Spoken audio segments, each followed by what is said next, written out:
All right, good afternoon, everyone, and thank you so much for joining us for the 2:30 showing of Miss Glen and Friends Read On. I have special guest Miss Lauren here to read with us. So I'm going to turn this over to her. She'll introduce herself and jump right into her book. Hey friends, my name's Lauren. I'm so excited to read to all of you.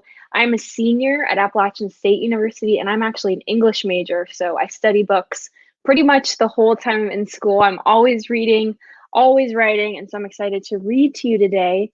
And I picked this book because a lot of us are at home. So this is Owl at Home. It's an old book that my mom read when she was a kid, and I think it has some super cute stories that I'm sure a lot of you can relate to. So we have a couple different short stories that we'll read in here. So this is called The Guest. Owl was at home. How good it feels to be sitting by this fire, said Owl. It's so cold and snowy out, and maybe there's lots of pollen where you live too. There's lots of pollen in North Carolina. Owl was eating buttered toast and hot pea soup for supper. Owl sat near the Owl heard a loud sound at the front door. Who's there banging and pounding at my door on a night like this? He said. Owl opened the door. No one was there. Only the snow and the wind. Owl sat near the fire again. There was another loud noise at the door. Ugh, who could it be? Said Owl, knocking and thumping at my door on a night like this. Owl opened the door, and no one was there. Only the snow and the cold. The poor old winter is knocking at my door, said Owl. Perhaps it wants to sit by the fire. Well, I'll be kind and I'll let winter come in. Owl opened the door very wide. Come on in, Winter, said Owl. Come in and warm yourself for a while. Winter came into the house. It came in very fast. A cold wind pushed Owl against the wall. Winter ran around the room. It blew out the fire in the fireplace.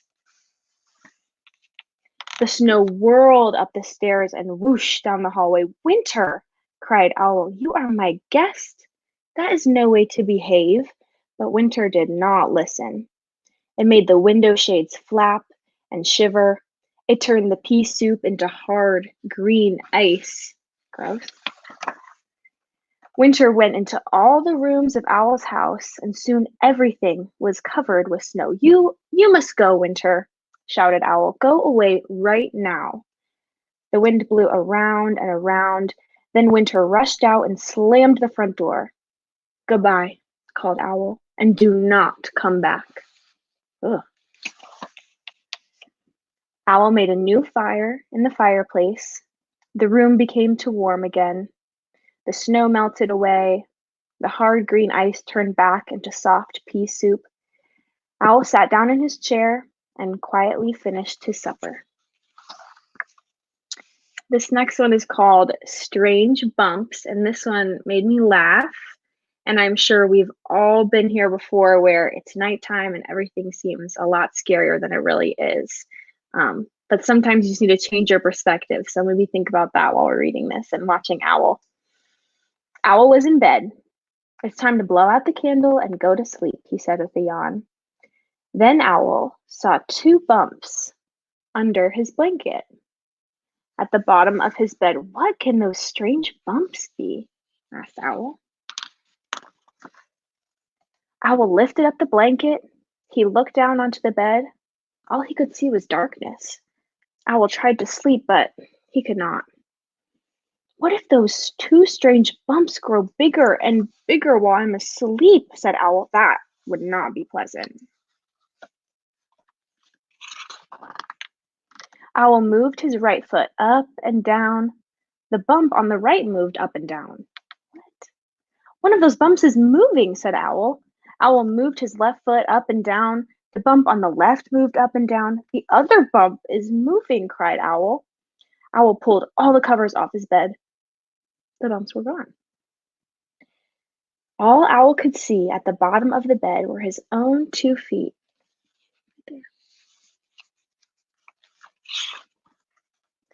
But now I'm cold, said Owl.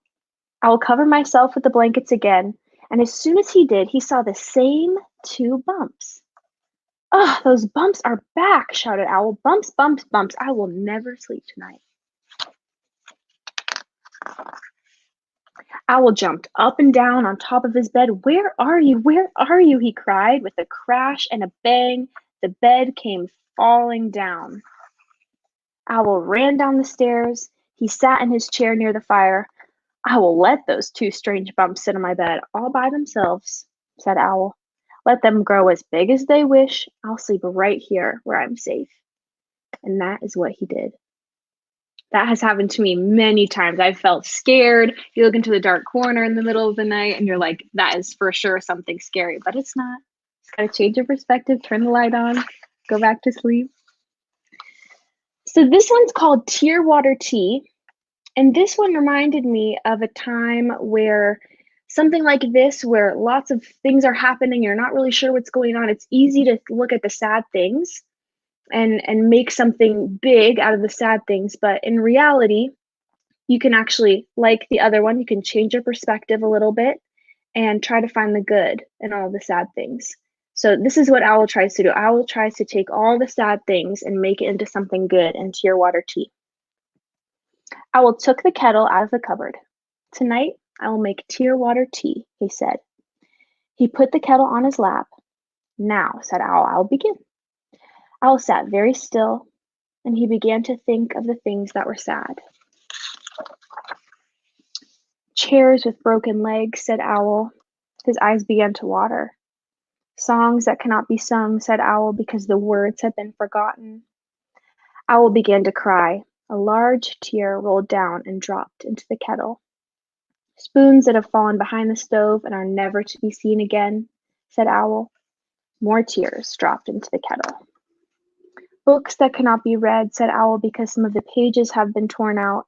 "Clocks that have been stopped," said Owl, with no one near to wind them up. Owl was crying. Many large tears dropped into the kettle.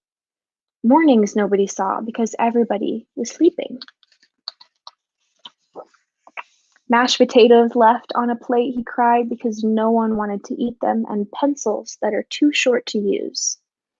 Owl thought about many other sad things. He cried, and soon the kettle was all filled up with tears. "There," said Owl, "that does it." Owl stopped crying. He put the kettle on the stove to boil for tea. Owl felt happy as he filled his cup. "It tastes a bit salty," he said, "but tear water tea is always very good." Okay, so then this next one is called Owl and the Moon. And have you ever been driving at night and you look out the window and you see the big moon, and then you drive like 10 more minutes and you look out the window and the moon's still there? It's like it's following you home. Well, this is about that, and that the moon can kind of be a friend sometimes too. Owl and the Moon. One night, Owl went down to the seashore. He sat on a large rock and looked out on the waves. Everything was dark. Then a small tip of the moon came up over the edge of the sea. Owl watched the moon. It climbed higher and higher into the sky. Soon, the whole round moon was shining. Owl sat on the rock and looked up at the moon for a long time. "If I'm looking at you, moon, then you must be looking back at me. We must be very good friends." The moon did not answer, but Owl said, "I'll come back to see you again, moon, but now I must go home." Owl walked down the path. He looked up at the sky. The moon was still there. It was following him. "No, no, no," said Owl. "It's kind of you to light my way, but you must stay up over the sea where you look so fine." Owl walked a little farther and he looked at the sky again. There was the moon coming right along with him. "Dear moon," said Owl, "you must not come home with me. My house is small. You would not fit through the door, and I have nothing to give you for supper." Owl kept on walking. The moon sailed after him over the tops of the trees. "Moon," said Owl, "I think you don't hear me." Owl climbed to the top of the hill. He shouted as loudly as he could, "Goodbye, moon." The moon went behind some clouds. Owl looked and looked. The moon was gone. It is always a little sad to say goodbye to a friend, said Owl. Owl came home. He put on his pajamas and went to bed. The room was very dark, and Owl was still feeling sad. All at once, Owl's bedroom was filled with silver light. Owl looked out of the window. The moon was coming from behind the clouds. Moon, you followed me all the way home. What a good, round friend you are, said Owl. Oh, wait, one more page, not the end. Then Owl put his head on the pillow and closed his eyes. The moon was shining down through the window, and Owl did not feel sad at all. So I hope you liked all of these Owl at Home short stories. And one of the last big questions that I want to ask all of you, and maybe you can think about as maybe you've been at home, is how has being at home changed your perspective on things? Because if you're at home a little bit longer than maybe you're used to, and just like Owl, he changed his perspective on the nighttime and the moon. So do you think about your house differently, like Owl does? Or do you think about school and your friends differently? This is a really good time to think about how that might change. But thank you so much for listening, and I hope you enjoyed the story. And thanks, Miss Glen, for inviting me. Absolutely. That was an awesome story. And I love the question that you posed to the students about thinking about how their perspective have changed. So I see that several of my students have joined in. I see Julian, Kennedy, Kaylee, Jahaziel. Thank you guys so much for joining. And if you all will, think about that question. How has your perspective on things changed, like school, learning, your friends, your house? And I'd love to hear about that. So you can post it here on the YouTube comments, or you can have a conversation with your parents and have them send it to me through Class Dojo or Seesaw, my text, however you can contact me in one of the many ways. But thank you so much, Miss Lauren, for reading with my students. You chose some really great short stories to share with them. We appreciate your time so much. Bye, everybody. And All you guys right. will be seeing my mom later. See you all at 7. Yes. Bye. Bye-bye.